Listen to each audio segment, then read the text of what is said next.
তো চলে এলাম আজকে ইতিহাসের আর একটা নতুন ভিডিও নিয়ে।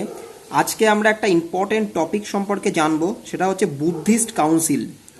তো চলো বেশি দেরি না করে শুরু করা। একটা জিনিস মনে রাখবে, টোটাল 4টে বুদ্ধিস্ট কাউন্সিল হয়েছিল। কটা হয়েছিল? 4টে। তো আমরা সেই 4টে বুদ্ধিস্ট কাউন্সিল একটু চার্ট করে আমরা পড়বো, যাতে আমাদের মনে রাখতে সুবিধা হয়। তো প্রথম যে বুদ্ধিস্ট কাউন্সিলটা হয়েছিল, প্লেস মানে কোথায় হয়েছিল, সেটা হয়েছিল রাজগৃহ। কোথায় হয়েছিল? রাজগৃহ। এই জায়গাটা বর্তমানে কোথায় আছে? বিহারে। আচ্ছা, তো কোন রাজার সময় হয়েছিল প্রথম বুদ্ধিস্ট কাউন্সিলটা? সেটা হয়েছিল অজাতশত্রুর সময়ে। অজাতশত্রু। আচ্ছা, এই অজাতশত্রু কোন রাজবংশের রাজা ছিল? তিনি ছিল হরঙ্ক বংশের রাজা। হরঙ্ক বংশ বা হরঙ্কা ডাইনাস্টি, যাই বলো তোমরা। আচ্ছা, প্রথম বুদ্ধিস্ট কাউন্সিলে সভাপতিত্ব করেছিলেন কে? প্রথম বুদ্ধিস্ট কাউন্সিলে সভাপতিত্ব করেছিলেন মহাকাশ্যপ। মহাকাশ্যপ। আর কিছু গুরুত্বপূর্ণ তথ্য আমরা জানবো প্রথম বুদ্ধিস্ট কাউন্সিল সম্পর্কে। দেখো, ফার্স্ট বুদ্ধিস্ট কাউন্সিলে কী হয়েছিল? আমরা জানি বৌদ্ধ ধর্মের যে ধর্মগ্রন্থ, তার নাম হচ্ছে ত্রিপিটক, মানে 3টে পিটক। সেই 3টে পিটকের মধ্যে 2টো পিটক, সেই 2টো পিটক কিন্তু এই ফার্স্ট বুদ্ধিস্ট কাউন্সিলে রচনা করা হয়েছিল। সেগুলো কি কি? সেগুলো হচ্ছে ফার্স্ট সুত্ত পিটক। সুত্ত পিটক যেটা লিখেছিল কে? সুত্ত পিটক লিখেছিল আনন্দ। উনি সুত্ত পিটক লিখেছিলেন বা রচনা করেছিলেন। আরেকটা পড়বো কি, সেটা হচ্ছে বিনয় পিটক। বিনয় পিটক রচনা করেছিলেন কে? উপালি। তাহলে বোঝা গেল ফার্স্ট বুদ্ধিস্ট কাউন্সিলে বৌদ্ধ ধর্মের যে ত্রিপিটকের 2টো পিটক, সুত্ত পিটক যেটা আনন্দ রচনা করেছিলেন এবং বিনয় পিটক যেটা উপালি রচনা করেছিলেন। তাহলে এই গেল ফার্স্ট বুদ্ধিস্ট কাউন্সিল। এবার আসবে দ্বিতীয় বৌদ্ধ সংগতি বা সেকেন্ড বুদ্ধিস্ট কাউন্সিল, যেটা হয়েছিল কোথায়? যেটা হয়েছিল বৈশালীতে। বৈশালীও বিহারের একটা জায়গা, বৈশালীতে। এবং এটা কোন রাজার সময় হয়েছিল? এটা হয়েছিল কালাশোক বা কাকবর্ণ। তো এই কালাশোক বা কাকবর্ণ ইনি কোন বংশের রাজা? ইনি ছিল এই হরঙ্ক বংশের পরেই একটা ডাইনাস্টি এসেছিল, যে ডাইনাস্টির নাম ছিল শিশুনাগ বংশ। সেই শিশুনাগ বংশের রাজা ছিল কালাশোক বা কাকবর্ণ। তার সময় সেকেন্ড বুদ্ধিস্ট কাউন্সিল হয়েছিল। আচ্ছা, সেকেন্ড বুদ্ধিস্ট কাউন্সিলে সভাপতিত্ব করেছিলেন কে? সভাপতিত্ব করেছিলেন সভাকামী।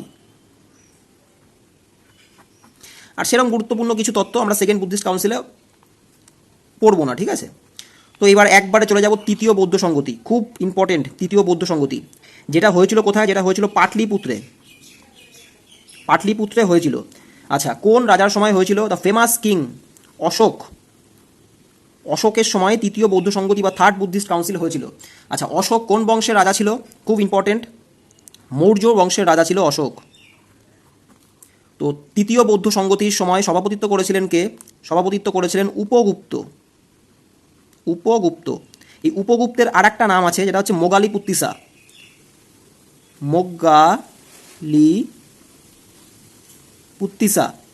দুটোই মনে রাখবে। তাহলে তৃতীয় বৌদ্ধ সংগতি বা তৃতীয় বুদ্ধিস্ট কাউন্সিলে সভাপতিত্ব করেছিলেন উপগুপ্ত বা মোগালিপুত্তিসা। আচ্ছা, এখানে একটা গুরুত্বপূর্ণ তথ্য আমরা জানবো।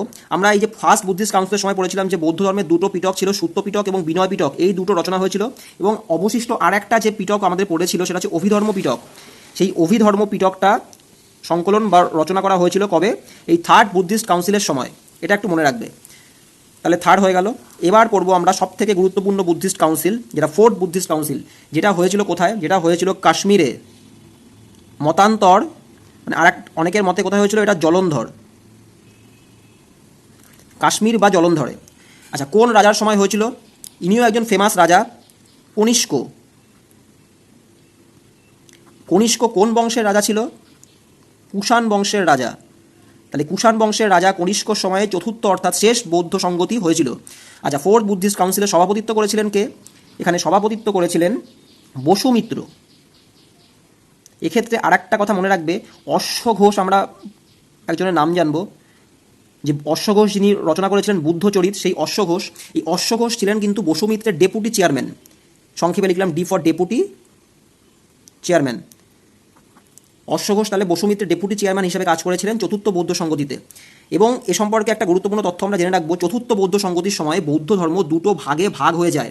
সেই 2টো ভাগ কি কি? একটা হচ্ছে মহাযান বৌদ্ধ ধর্ম, আর একটা হচ্ছে হীনযান বৌদ্ধ ধর্ম। এই 2টো ভাগে বৌদ্ধ ধর্ম ভাগ হয়ে যায়।